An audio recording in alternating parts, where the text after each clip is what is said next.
ان شاء الله سحر را روان دی. داسې سحر به وي چې د دغې سحر بانګونه به دا د باچا خان او صمد خان په نامونو جوړیږي. دا به داسې سحر وي چې پښتنو ته به د خپلو وسایلو اختیار وي. دا یو نیم کړ خلک مسافر د چې په نورو علاقو کې د غلامۍ ژوند تېروي، دا به خپل کلي ته په ګډا راځي، د ډول په اتڼ به راځي. انشاءالله قرباني دي لږ څه د فکره د شي ولس په سر ورته ولاړ یو، که چا غشی راویستو کتیږي دغه مشران دا به ټول ورته ولاړ یو، اول به یې په ځان. نن هم که څه هم د علاقې د پښتنو ځوانان شهیدان زخمیان دي، خو د علاقې مشران هم په جیلونو کې ناست دي، تشدد زغمي.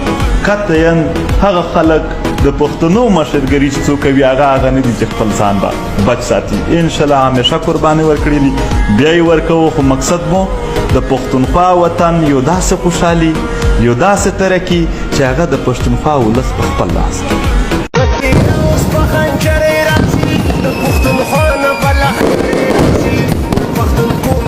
جواب غواړو موږ به د سرو وینو حساب غواړو.